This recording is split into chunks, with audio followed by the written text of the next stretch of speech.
Yeah, this Go Pure Vitamin C serum is doing wonders for my face, girl. I can't even tell you how much of a fan I am of Go Pure. You better get it. And for anybody that's on TikTok, is always on the TikTok page. Is Go Pure and it's in a beautiful periwinkle bottle. Oh my God, I got it for free to promote it and I love it. I've been using it now for months. I say since October. I like to say between September and October, I started using Gold Pure. I use the neck cream and then I use the serum for the face, and it's tightening my face. It smooths it out, and I'm already seeing the difference between my neck from 6 months ago to now. But y'all get to see me in school tomorrow. I totally forgot about this. I was like, I don't really post anything from school. Like, I don't really let y'all see me studying the school or walking around my school, but y'all gonna see that tomorrow. And then I did promise somebody I was gonna take this test, and I didn't even take the test. I was supposed to take the TEAS test last week, and I didn't get to do that. I wasn't ready. Like, honestly, I don't know how y'all could get over these jitters, but I had the major jitters over taking this TEAS test. Anybody that doesn't know what a TEAS test is a nursing test. To become a nurse, of course. I had signed up for it back in November, and I never ever took it. And then I did it again in December, between December 10th and the 15th. So now I'm gonna confirm that I'm gonna take the test at the end of this month. I promise them I'm not gonna slack because I need to get this on the road. And then I'm talking about doing an externship and internship. So it takes about 2 years to do both of those. So I was like, yo, if I'm gonna be finished, I say by 2027, I gotta get on the road. I'm not gonna be on the road with this shit if I keep procrastinating, right? So that's just something I want to tell y'all. I'm gonna let y'all see what it's like to be in my school, and y'all get to see why everything is so freaking chaotic with my situation. Okay, but yeah. Oh, so this was supposed to be part two for the previous conversation that we had about the date. Yeah. So apparently, okay, this guy didn't remember me, but I remember him, right? So the other day, I was on my way to McDonald's. I was supposed to be going for breakfast, but I ended up getting lunch anyway because I was talking to him outside for like almost 45 minutes to an hour, and it was like it was something like, oh my god, how should I say this? Okay, so let me tell you how it started. So he instantly came up to me and complimented my smile, like, "Oh, you're beautiful. I love your smile. Hey, how you doing?" So I was like, "Hey, it's good to see you again. I haven't seen you since Labor Day."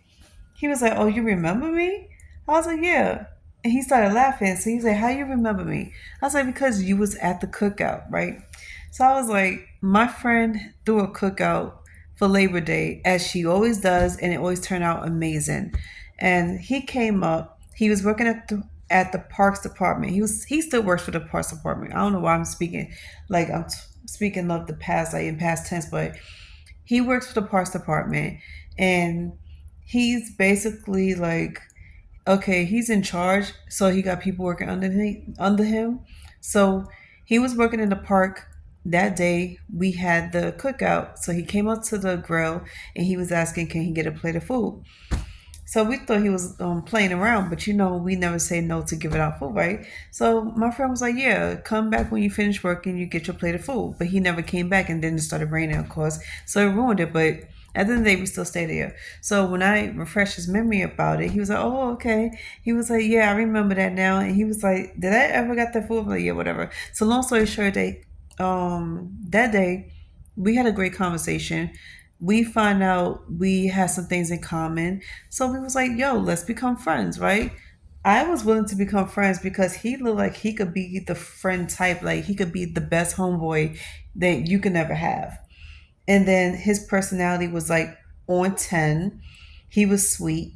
He knew how to talk to me. So I was like, okay, let's be friends, right? Thought it was the best idea ever. So coming back from McDonald's, it was like, oh my God. So it's about 11:30. I'm coming back, and he asked me out on a date. So I was like, I thought you was looking for a friend. I was like, I'm looking at you like you could be a possible friend of me. I was like, yo, I'm looking for friends and I'm not looking for no boyfriend.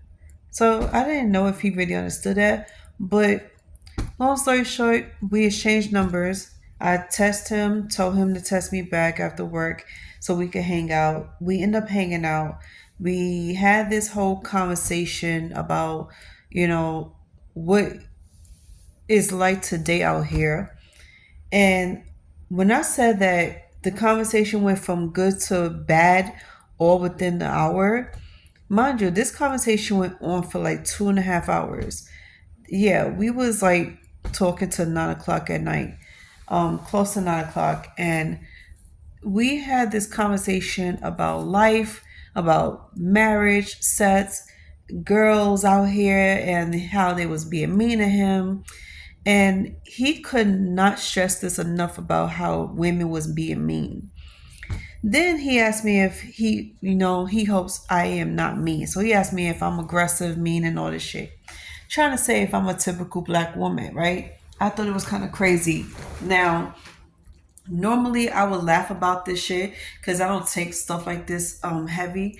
Like I'm always laughing about a lot of shit. I don't take it serious because it's not a direct hit to us women, but it's more like a deflection, how because of how he felt and what he went through. So I could always tell when a guy went through some hellish shit based off the conversation he has with me. And I don't point it out. I just listen because why would you add more salt to the wound, right? So as I'm sitting here listening to him, he was sitting here just stressing about his past situations, and then he goes and brag about the ex-girlfriend he had, who was his baby mother, how she was a great lover, how they still sleeping around with each other and all this shit. So my question to him was, if you have such a great ex-girlfriend slash baby mother and y'all still sleeping with each other to this day, why are you trying to get with me? Why are you trying to look for a wife? Because he didn't say he was looking for a girlfriend. He said he was looking for a wife. And he kept stressing about it, how he always wanted to be married. He don't mind starting over, having more kids. And I had to stop him on that level because I'm not looking to have no kids. And especially not with somebody who don't got their shit together and who is a womanizer slash an entitlement child. And then I felt like he was more on the jaded, bitter side because he was trashing black women the whole freaking time he was talking. And the more I listened to him, the more I was like, red flag. I see, check, red flag, check. It was so many red flags going up. And I can't even express to y'all the whole situation. So I'm just going to shorten this whole conversation with y'all.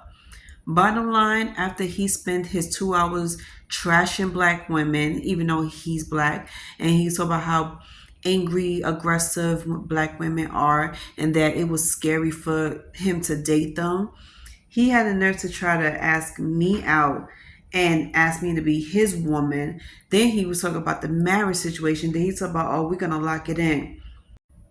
So I know this guy less than 4 hours. Sorry, the camera cut off, and I was like, why would you talk about marriage to me? Talk about we're locking it in. Like, how you know I'm not interested in you? How you know if I'm looking at somebody else? Or like, I hate when people just automatically think they're entitled to you, and then that's not even the worst part. The worst part is by the end of the night, he asked me to go down on him.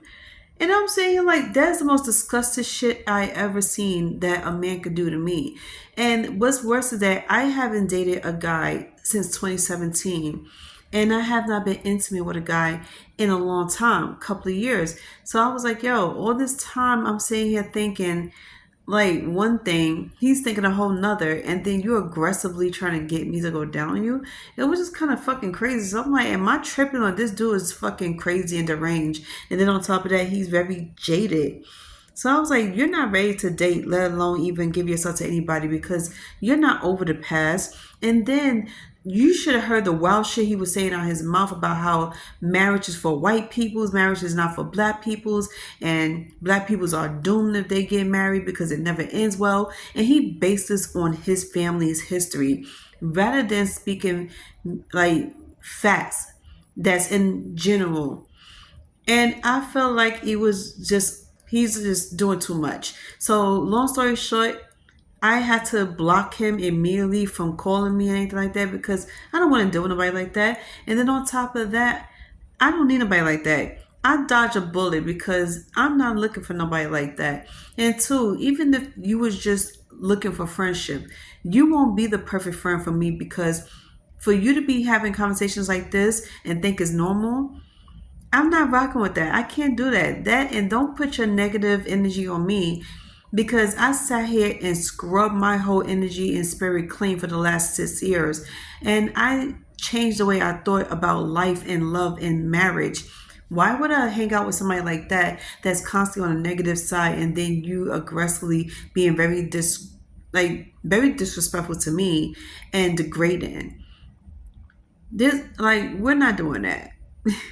So yeah, that was like just a little snippet of the conversation I wanted to let y'all know because if I go deep into details with y'all and it's gonna take about 10 to 15 minutes of video time, your mind's gonna be like, what the hell? And you're gonna be like, yo, I'm glad you left that dude alone. He was not it for you because I'm looking for something different, entirely different. My views on marriage is nothing like his. My views on friendships and relationship is nothing like his. And I cannot sit here and be bitter and jaded because of what my family been through. If my family had a horrible past with marriages, I'm not going to let that sway my decision for my future. And I told him that. So, with that being said, I hope he finds what he's looking for, but it is definitely not with me.